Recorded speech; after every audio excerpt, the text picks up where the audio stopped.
Welcome back to another episode of Stand on Guard. I'm your host, David Krayden, coming at you live from our nation's capital in Ottawa on this May the 7th. It's a overcast day here, looking for some sunshine. And my guest today, when he pops into the program any minute, will be Neil Oliver, the great Neil Oliver, archaeologist, author, philosopher, pundit, you name it. We're going to be talking not just politics today with Neil when he joins us. We're going to be talking about ghosts because he's written one of the best ghost books that I've ever seen. So when we come back, I want to talk about yesterday's events, and we'll be right back. The Prime Minister lied and his minions continue to lie.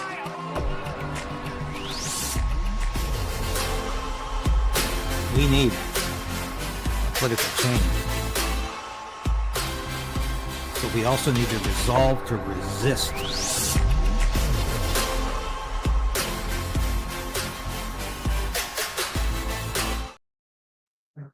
Yes, as Sasha, my cat, always said, please like the program.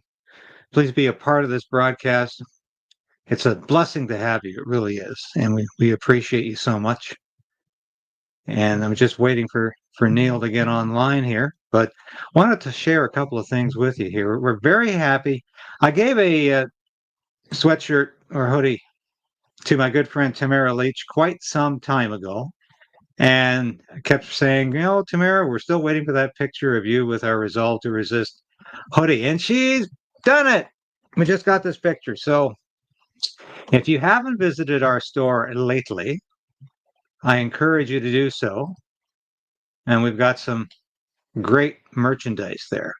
And I'm going to show you that video now as we wait for my good friend Neil Oliver to...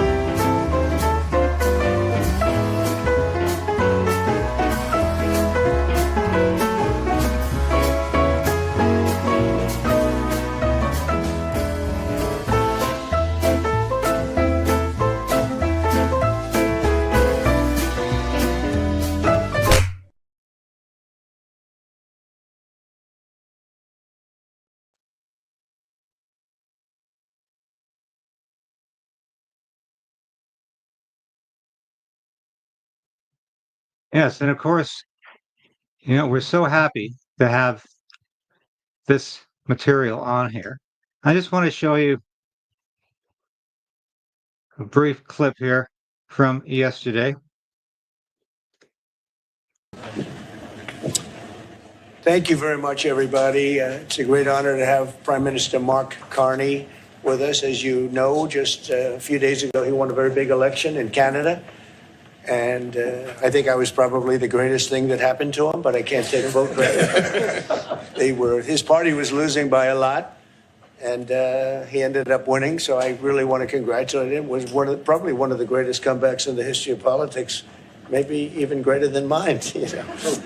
But I want to just congratulate you. That was a great election, actually. We were watching it with interest, and I think Canada chose a very talented person, a very good person, because we spoke before the election quite a few times.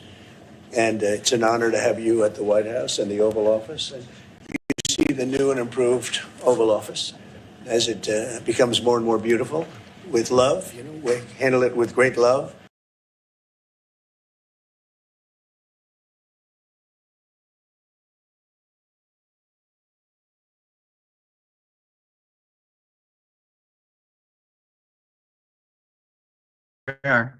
Yes, that was, of course, Donald Trump talking at the incredible session yesterday, which I must confess, I have no idea. Neil, thank you for joining us. Good to see you, David. Okay. Well, I had a little bit of technical faffing around to do there, but I got there in the end. You're always full of surprises. So anyway, thank you so much for joining me today. And I just showed a clip, and I don't suppose you had a chance to see it, but it's the second clip that's actually even more interesting because this is the summit, the great summit yesterday in Washington, D.C., between President Donald Trump and the new Prime Minister, Mark Carney. And of course, Mark Carney was elected, as you know, on a platform of I hate Donald Trump so much. And Canada hates Donald Trump so much, and the United States is the enemy. But it's interesting to watch Mark Carney when he's with Donald Trump. And here he is, basically doing everything except getting on his knees and bowing. Well, thank you, Mr. President. I'm on the edge of my seat, actually, for the big announcement. But thank you for your hospitality and above all for your leadership. You're a transformational president, focus on the economy with a relentless focus on the American worker, securing your borders, ending the scourge of fentanyl and other opioids, and securing the world. And I've been elected with my colleagues here, with the help of my colleagues here. I'm going to spread the credit to transform Canada with a similar focus on the economy, securing our borders, again on fentanyl, much greater focus on defense and security, securing the Arctic and developing the Arctic. And the history of Canada and the U.S. is we're stronger when we work together, and there's many opportunities to work together. And I look forward to, addressing some of those issues that we have, but also finding those areas of mutual cooperation so we can move forward. So that was about 1/3 of the time Mark Carney got to talk yesterday during that news conference, which went about 35 minutes, well, maybe close to 40 minutes long. Donald Trump spoke for about 35 minutes of the 40 minutes. Mark Carney barely got 5 minutes of time in. But he reminds me, Neil, and this is probably something even you, who knows so much of the arcane, would probably not remember. But there was an old show on classic radio called the Fred Allen Show, who was shall we say, a colleague and sort of professional opponent of Jack Benny. And one of the characters on the show was a guy named Mr. Wimple, and he was always telling his wife off, and he was sort of a henpecked husband. I suppose you're not supposed to use that term anymore, but he was a henpecked husband who was always telling his wife off when she was either out of the house or asleep. And I thought, here's Mark Carney. When Donald Trump is not around, he's the enemy of civilization. And when Donald Trump is right next to him, he's on the edge of his seat. And thank God I'm next to a transformational president. What do you make of all of this? It's funny. I think we're so simpatico, David, because I was watching it, and you were being reminded of a comedy. I was as well, but I was drawing on my own sort of my own familiars. There are a couple of characters here that used to put the fear of God into guests that they had on beside them. One of them was Rod Hull with Emu. He was a guy that had this giant puppet of an emu, which invariably sort of attacked people. And it meant that any guest that was sitting beside Rod Hull was constantly had a look of anxiety, so they didn't really quite know what was about to happen next. It's a bit of the same effect of watching people on with someone like Dame Edna Everage, who was a character that interviewed, and you could see in people's faces that they really didn't know they couldn't begin to predict what might happen next. And in recent times, watching Volodymyr Zelensky of Ukraine, Netanyahu of Israel, and Mark Carney of Canada, they all sit as though they really genuinely don't know what might befall them in the next 30 seconds. There's a kind of an unease. And I'm sure sitting in an audience with the President of the United States of America in the White House is always unnerving for anyone, really. I'm sure it can be quite an overwhelming experience. But that was one of my first takeaways of it, that they just look as though, I might get a custard pie in my face here, or someone might appear and pull my trousers down. There's just an unease. And also there's all the time it reeks of pantomime and insincerity, you know, you and I have spoken about this before, the fact that Carney campaigned on being ready to fight Trump on the beaches and on the landing grounds and in the fields and in the streets. You know, he was being all sort of Churchillian about his opposition. And then the first minute that we see him sitting down with Donald Trump, he's all over him like a cheap suit. And there's, so you think these people don't mean anything. And maybe there was a time decades ago when the powerful had such control over the media and over the narrative that they could behave in a certain way and not be rumbled all the time. And they don't see, people like Mark Carney, in fact, any of them, they don't seem to be adapting very readily to the new reality, which is that we're all watching it we're jaded. We've seen it all before. We know that they just say one thing to get elected, and then as soon as they get what they want, they start behaving differently because they operate like weathercocks. You know, they just turn whichever way the wind is blowing. And you spoke about your suspicions about Mark Carney just being in the game for personal gain. And so in that context, it looks as though he was prepared to say and do whatever would get him into that position in Canada, and that now he's there, he's ready to sell Canada down the river to Donald Trump because it'll add more zeros onto the Mark Carney bank account. But it's increasingly hard, if not impossible, to take these characters seriously. And Mark Carney just happens to be the latest iteration of something that looks two-dimensional at best. Yeah, I think at times it's almost surreal because you're not quite sure whether what you're watching is reality or not. And of course, both of these people are perfect for reality shows, and Donald Trump produced the reality show. But it's also theater of the absurd, because who would have ever envisioned this happening with Mark Carney slobbering all over Donald Trump within days of his big election? And who would have imagined Donald Trump endorsing Mark Carney, not once, not twice, but 3 times, including on the day of the election? He comes out and he says, I hope Mark Carney wins. Basically is what he said. I hope Mark Carney wins today. And of course, I have my own theories about why Donald Trump wants Mark Carney to win. I know the two of them go back quite a ways. I don't know if they've ever actually sat in the same room together. They've talked many times. They're financially linked through Trump's son-in-law, Jared Kushner. There's been a relationship between Kushner and Carney's old firm, Brookfield Assets Management. But to me, did you notice, or did you see much in the UK of this elbows up nonsense during the campaign, and the incredible hostility that the boomers, which are, I think we just escaped that definition, Neil, but we're a little younger than that category. But the boomers, who of course include people in their 80s now, they're out on the campaign trail with Mark Carney, and they're giving the finger to independent media who are out there filming all of this, and they're doing the bird dance with the elbows up. But you know what it reminded me of?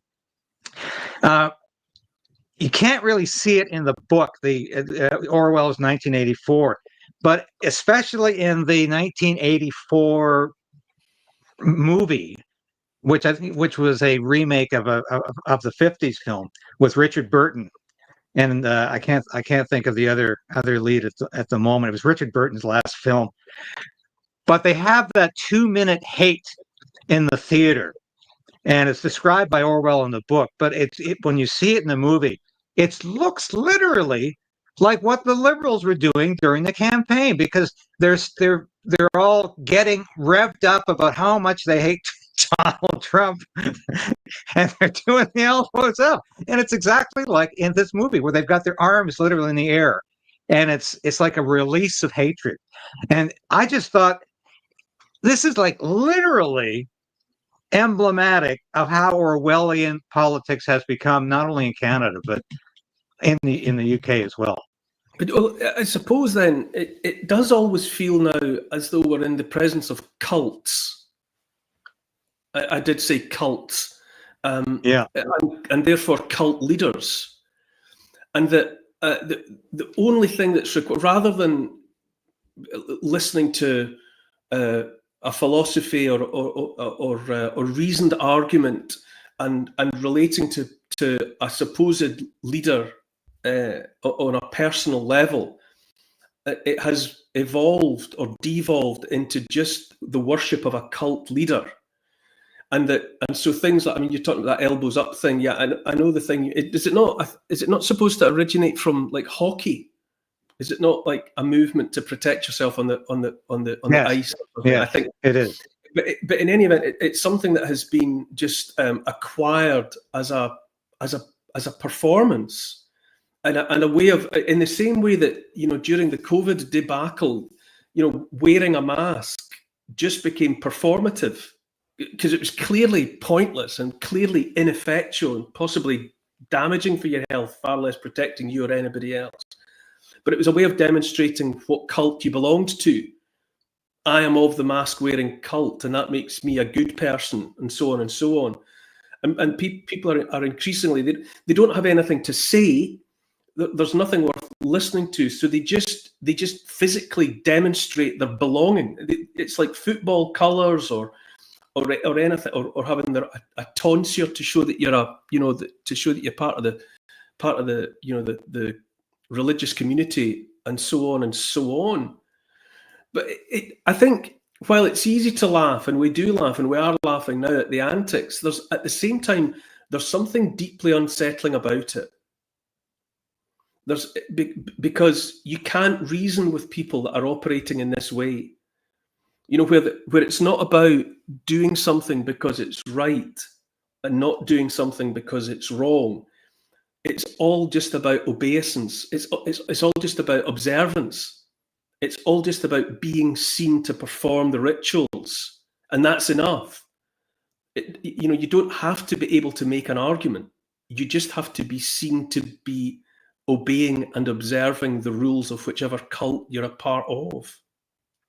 It's a fascinating analogy. It is, because it was cult-like behavior throughout the whole campaign, and much of politics is that way.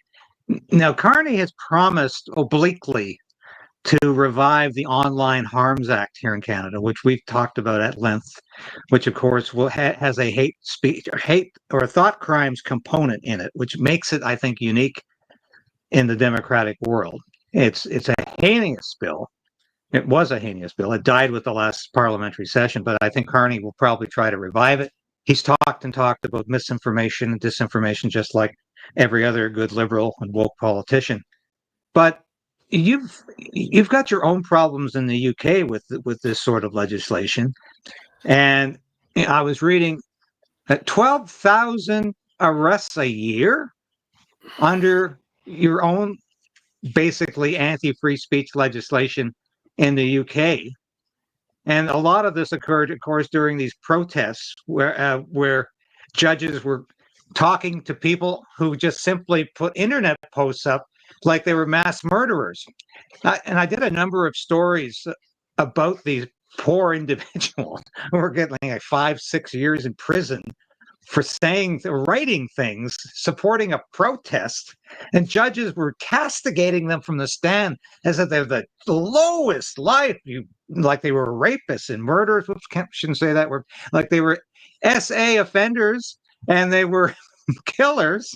And I thought, what has the UK come to? And are things as bad now with this bill?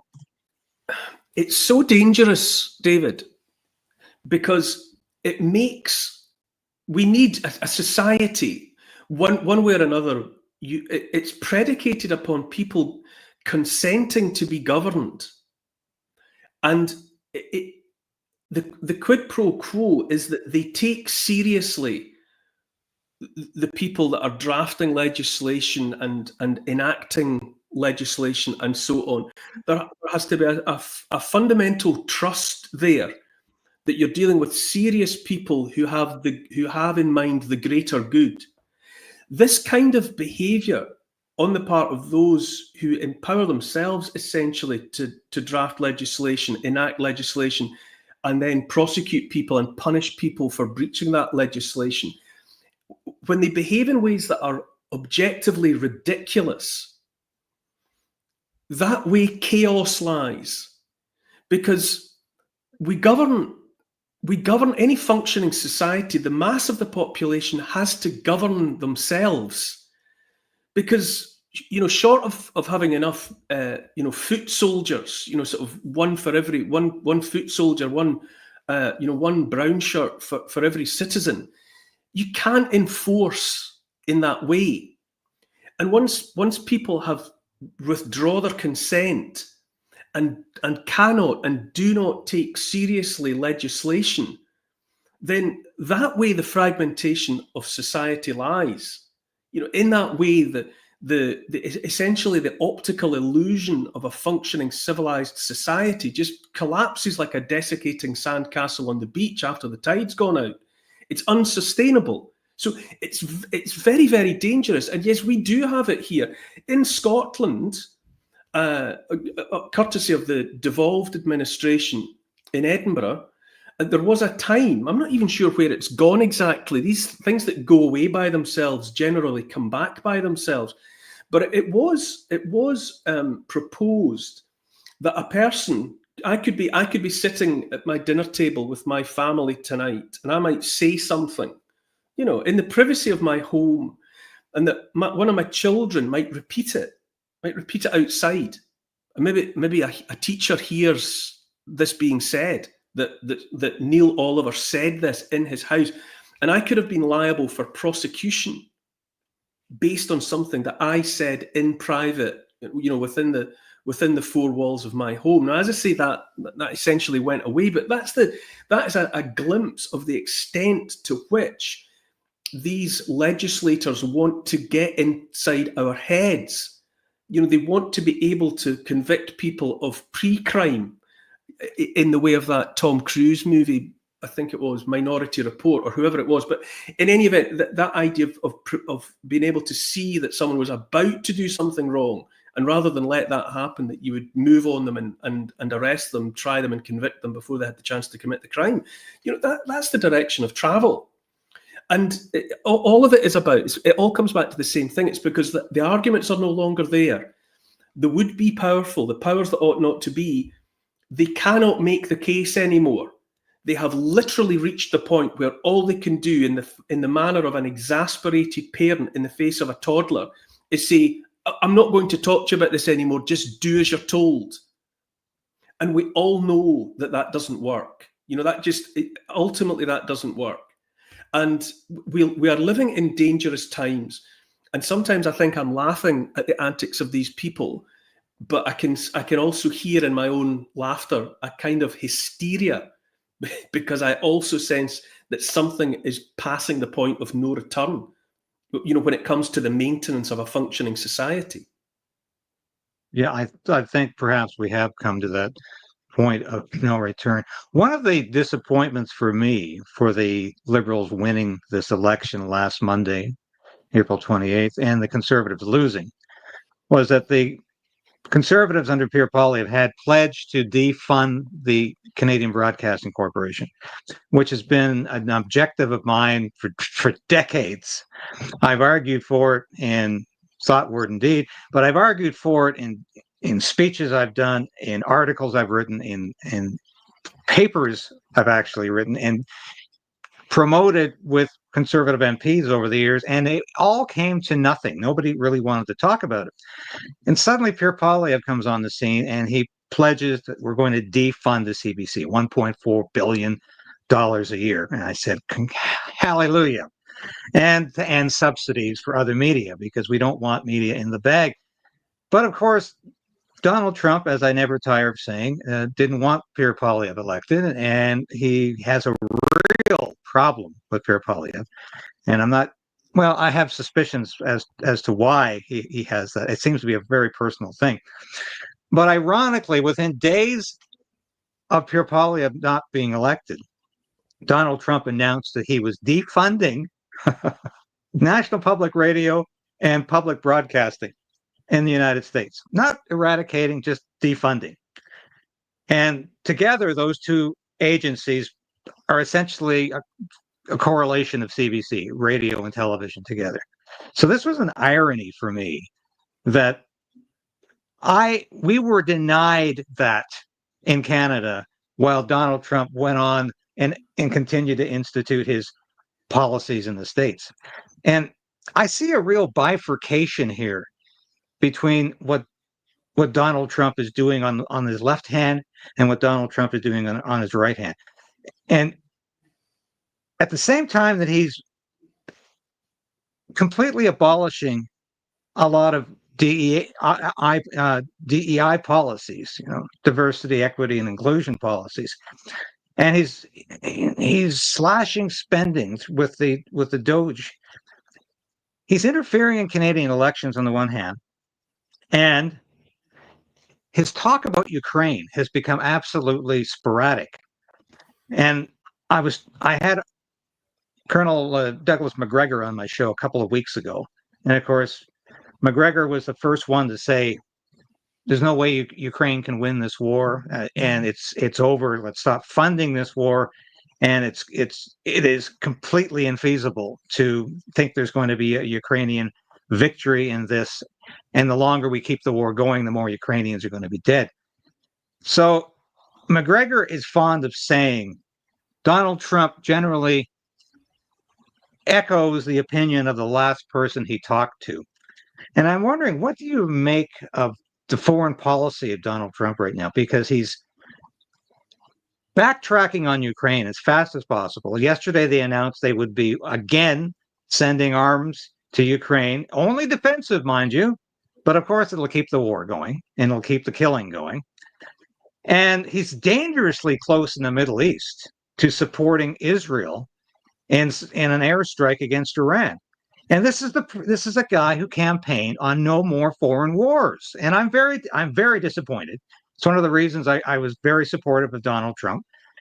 And I don't see the reification of that pledge at all now, because I see him completely backtracking in Ukraine, and I see danger in the Middle East with talk about attacking Iran. What do you make of this? There's so much to unpack there. It's hard to know where to begin.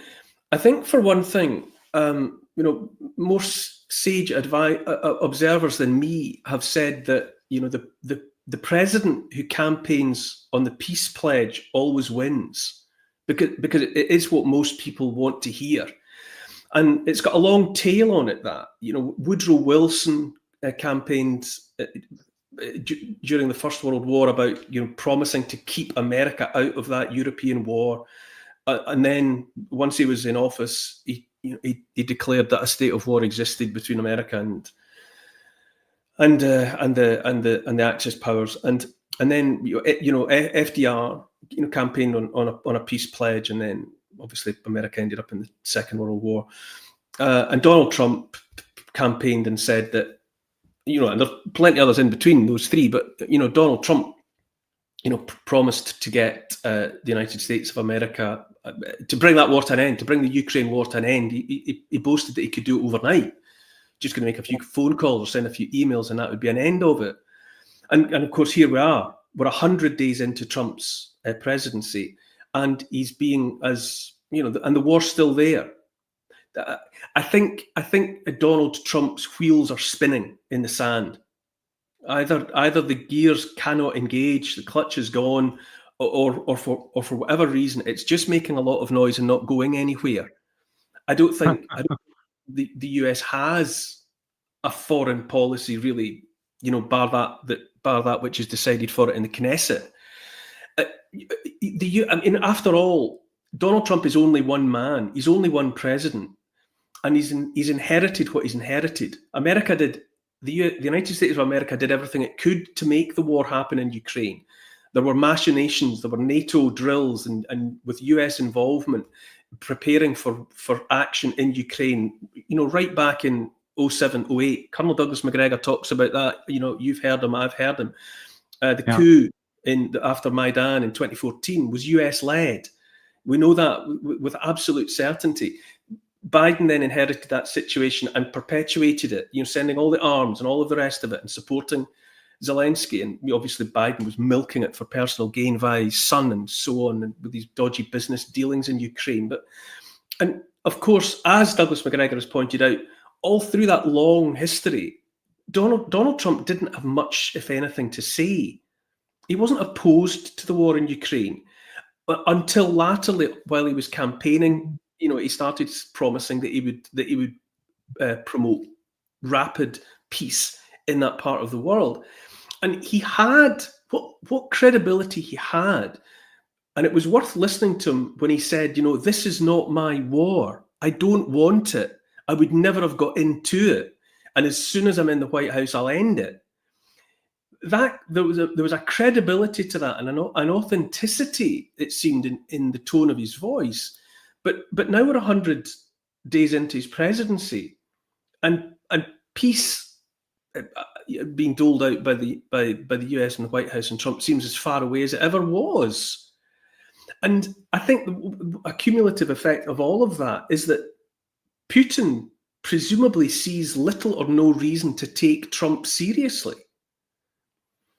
Because it's demonstrable that the United States of America has neocon in the CIA. There are neocon hawks hovering all around Donald Trump.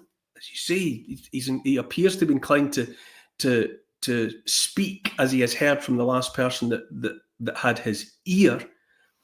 And there's no way out of it for him. And I think Putin realizes that. Putin realizes that he doesn't have to take the EU seriously either.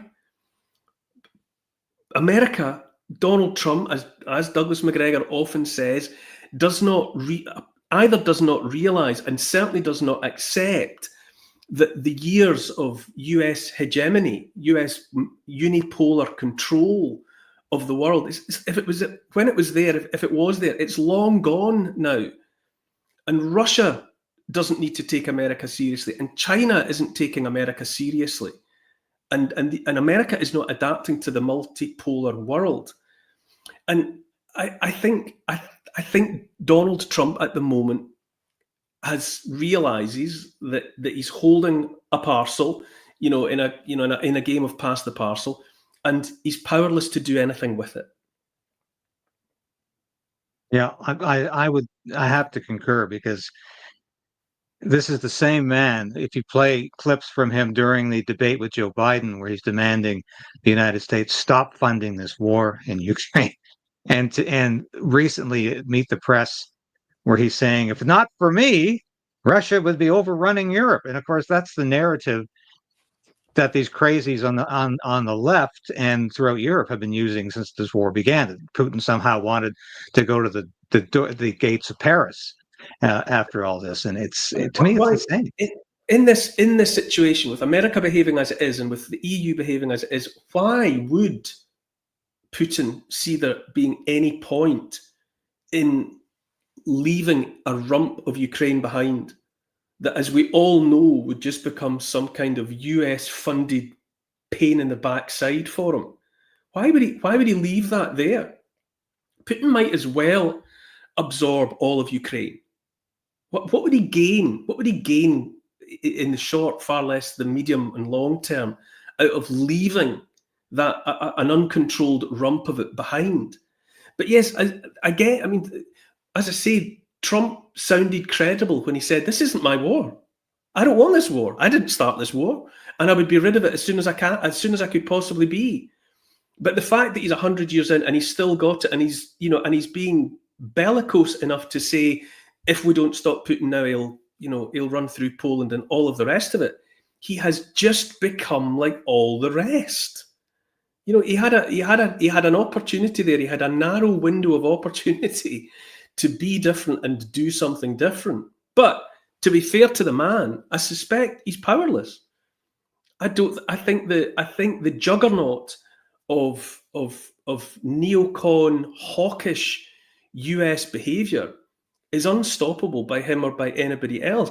And the problem for the world, the danger for the world, is that the people with their hands on the levers of power in the Pentagon, in the CIA, in the White House, or wherever, are still thinking and behaving as though it's 1991. The world has changed enormously, and they're either ignoring it or they haven't. More worrying yet is that they haven't realized it. Well, you could see this coming when Trump was appointing people to his cabinet, like Marco Rubio as Secretary of State. I mean, good grief, and Mike Waltz, who's of course departed because he was freelancing on his own with Israel behind Trump's back, and that's going a little too far. But Trump appointed a lot of neocons to the cabinet, and of course, a lot of us said, "Well, don't worry, he'll overrule them, and they'll do what he says." Well, apparently, Trump's doing what they say, and I find it very, very disturbing. Now, I want to get into something a little less political because I love your show, and I tell you that all the time. And I just want to show a brief clip from a recent one, which I really enjoyed watching the other night. And this is just the beginning. And I encourage people to, if you don't watch Neil, watch his show because it's fascinating. It's not just politics, it's history, it's archaeology, it's anthropology, it is ghost stories. And here's the intro to a recent episode is about one of those haunted houses that sort of ticks all of those boxes. It's about Borley Rectory. But before we get to Borley, that most venerable of haunted houses, depending on your point of view, I'd like to tee this up by talking about something that happened to me. People have, I suppose, have been in expectation of hearing about my own paranormal encounters in this context. But the truth is they've been few and far between. I've met a lot of people who've told me their own stories, but myself, I've experienced very little. However, something did happen to me some years ago now when I was filming a television documentary series. About 1,000 years ago, in a lifetime and a career that I can barely remember, I used to make soft television documentary series, and one of them was Coast Australia, which grew organically out of Coast, which I made for the BBC in the United Kingdom of Great Britain. And then between about 2013 and 2018, I made offshoots called Coast Australia and Coast New Zealand, which involved or gave my family and I the stupendous opportunity to go out to those countries and spend a lot of time there. So, of course, you go on to talk about your stay at this hotel in this incredible chain of islands, which I had never even heard of off the coast of Australia. And I've been to Australia, and I love Australia, and I love the climate there, especially in the north. But it's fascinating. But I think, and I have to mention here, your book, and I don't show a picture of it because I want people to know I actually read this book, and in fact, I couldn't put it down. And it's the best book I've read on hauntings because it's not just a bunch of ghost stories put together about, oh, it might have happened, somebody said so, we heard this somewhere in a third party, fourth party accreditation that you usually see in these ghost stories. It's just chock full. It's replete with archaeology, with history, with so much more than just the ghost story, which of course I think is the cherry topping in all of this. But I enjoyed it immensely, and Neil, and I hope there's a sequel coming out. But please tell us a bit about what inspired you to write the book, and why do we remain, and I say we as in just about all of us, fascinated by ghosts and ghost stories?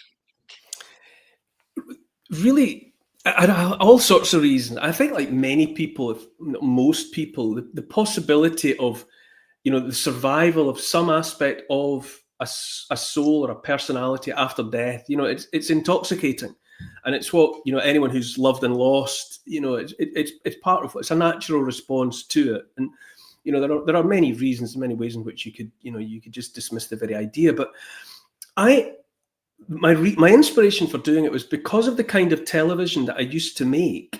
I was always in likely places.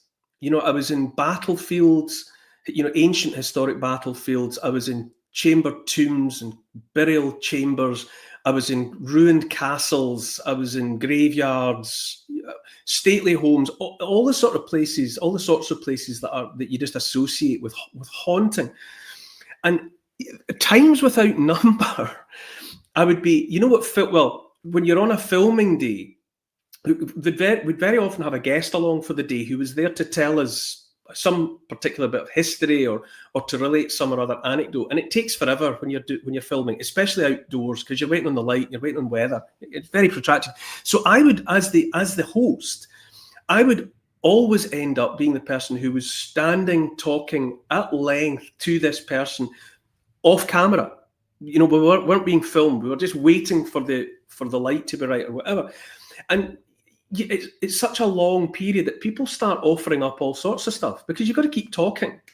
And time again, someone would say, there was one time I was here at this castle on this battlefield, whatever, and the oddest thing happened to me. And then they would relate a ghostly anecdote, something they had seen, a voice they'd heard, a tug on their shoulder, and they turned around and there was no one there. And I heard this over and over again, and I thought, after decades of it, I thought, it can't be the case that all of these people are lying. These are just straightforward people. Maybe some of them are pulling my leg and telling me something just for the fun of it. But I thought there must be substance to many, if not most, of these experiences. And so it seemed to me that out there are so many people who have come in contact one way or another with some sort of phenomenon. They've had an experience, something really happened to them. And they're made embarrassed by the modern world about talking about it openly. And I feel that there are important conversations that we ought to feel able to have about phenomena and experiences that so many people have. And because so many people have been discouraged openly from talking about these things for so long, by now we even really lack the necessary vocabulary and the necessary syntax and grammar. So you're thrown back into using antiquated terms and outlandish language that belongs hundreds of years ago. And so what I set out to do was by relating 20 or 30 ghost stories, some familiar, a few of them would be familiar to readers who are interested in such things, others less so. A few of them were things that had only been relayed to me. I thought I would use them to tee up and encourage people to be honest about things that they've experienced and felt, not to feel foolish about it, and for us all to sort of open our minds and open our consciousness to the possibility that people genuinely experience the paranormal, the supernatural, whatever you want to call it. And we really need to talk about it because not all of these people are making it up. No, I don't believe by any means they are. And I guess my final point, my final question to you is that you often reference the fact that interest in ghosts and spirituality and spiritism, and especially seances, is very strong after wars. And after the American Civil War, there's huge interest in spiritualism and contacting the departed spirits of people who had lost sons and fathers and brothers in this horrible war. And there is a huge surge in interest in ghosts, of course, following the First World War, where so many people were just slaughtered, and very, very young men. And we think of the Somme, we think of Passchendaele, and there was a huge interest in that. I was thinking the other day, and I have to be very careful how I phrase this, but in this post-COVID world, where we are suffering from the consequences of that pandemic, and we're dealing with things like turbo cancer and people dying of pneumonia that are otherwise in perfect health. I lost my sister to pneumonia, and she's only a few years older than I am, and she was never really unhealthy. And certainly she never smoked. There was never a problem with her lungs. She died of pneumonia. I have another close relative right now who's going through turbo cancer. I saw him at Christmas, and he was in perfect health, and he's very, very sick, very, very deathly sick right now. And I have lost so many people because I don't know how many weeks go by where I don't get a message from my military branch, public affairs branch, and I'm told so and so just passed away, and I'm thinking so and so was my age, so and so was maybe 3 years older than I am, and I thought so and so would be alive for a lot longer, and I certainly didn't expect to hear that he or she was dead. And I'm talking to other people, and it's the same experience. So I'm wondering if we're not in the same kind of milieu, in the same sort of environment, cultural environment right now of death. That people are dealing with a lot of people dying unexpectedly, sometimes young, way younger than they should, of heart attacks, of pneumonia, of turbo cancer. They're diagnosed 2 months later.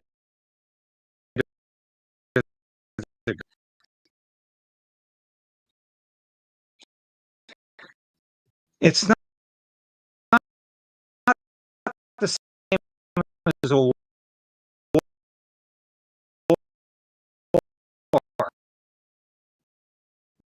where people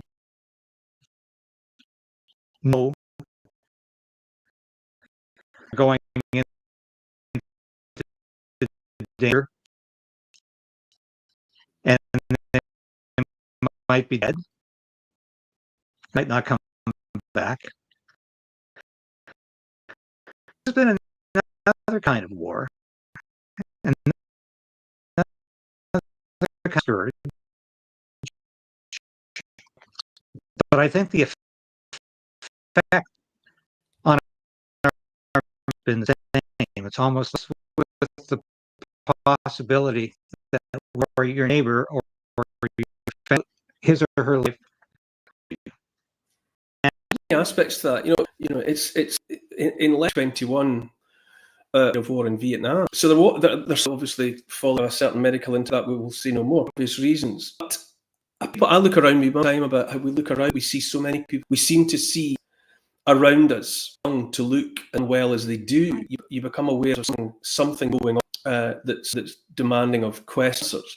But I think even without that, what was done to people in the last few years, the complete breach of trust, the destruction of lives, the ending of lives, the destruction of businesses, the ruination of education, the impacts on the very young in terms of their speech development and all sorts of other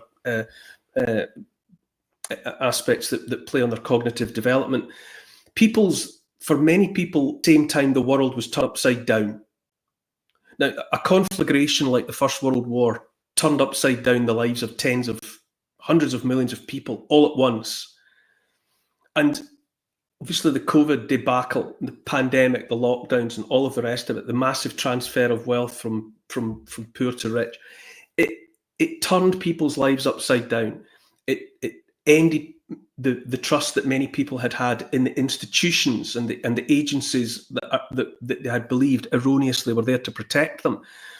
And I think in a time like that, in a time of great upheaval, a time of great upset, an inversion of everything that's right and its replacement with what seems to be wrong, people go looking for answers and people go looking for meaning. And I absolutely believe, in relation to the paranormal and ghosts and all of the rest of it, I absolutely accept that when millions of people are simultaneously placed under prolonged stress, that can and will manifest in unexpected ways. You talked about the upsurge that there was. It's actually started after the American Civil War, a rise. That was the coming of the spiritualist church, and then it had another upsurge again after the First World War, and for the same reason, so many people at the same time mourning loss and wanting answers and hoping against hope that they might make contact with dearly departed loved ones. But it's the intensity that comes from millions of people experiencing the same stress at the same time. Why wouldn't that manifest itself? Why wouldn't that take on a form there's quite well attested, there's a lot of what people might call academic research into the survival of emotional residue. For example, which is to say that where something intense has happened to a large number of people, for example, on a battlefield, where for a few terrible hours or perhaps a few terrible days or terrible weeks, hundreds of thousands, if not millions of people were placed under unbearable stress, that afterwards an emotional residue might linger there.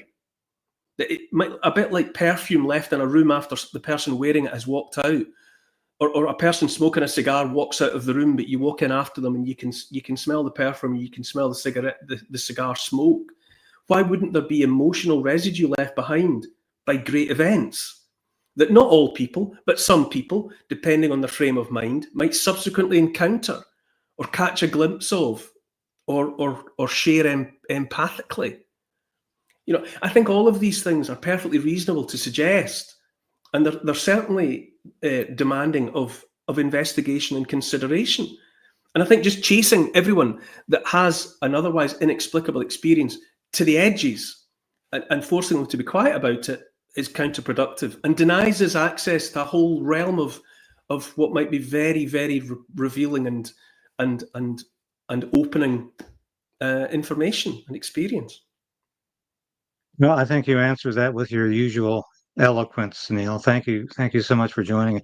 This has been Neil Oliver, archaeologist, historian, author, pundit, philosopher, and podcaster, and of course, my good friend. And I thank you for joining me today, Neil. It's always a pleasure just to talk with somebody who thinks as broadly, as comprehensively as you do. And you always add so much to any debate, any conversation, and it's a pleasure to have you on the show once a month. And as you know, I'm always available to talk about Canadian news for GB or your own show. And please, the information on Neil's show will be in the description. If you don't watch already, I think all of my viewers watch you as well. And if you don't watch Neil, he is phenomenal. And he's my favorite archaeologist. David, you're Neil. an always charming and engaging host, and of course, you know, you and I have become friends. But I'm so pleased that over these years our paths have crossed, and let's just keep having these conversations because I am enriched by them. Thank you. Thank you so much, Neil, and we will see you again next month, or sooner. Bye for now. Bye bye. That was, of course, Neil Oliver, good friend, and read his book, Hauntings. It is superlative reading, not just about ghost stories, but about so much else. I'm running out of time here. Thank you so much for watching to the end. Thank you so much for being a part of this program. Thank you for your support. Subscribe if you haven't already. Resubscribe if you must. We're moving upwards and onwards. Thank you so much. This has been a pleasure today, and I'll be back again tomorrow at 10, the usual time. And God bless this country and Godspeed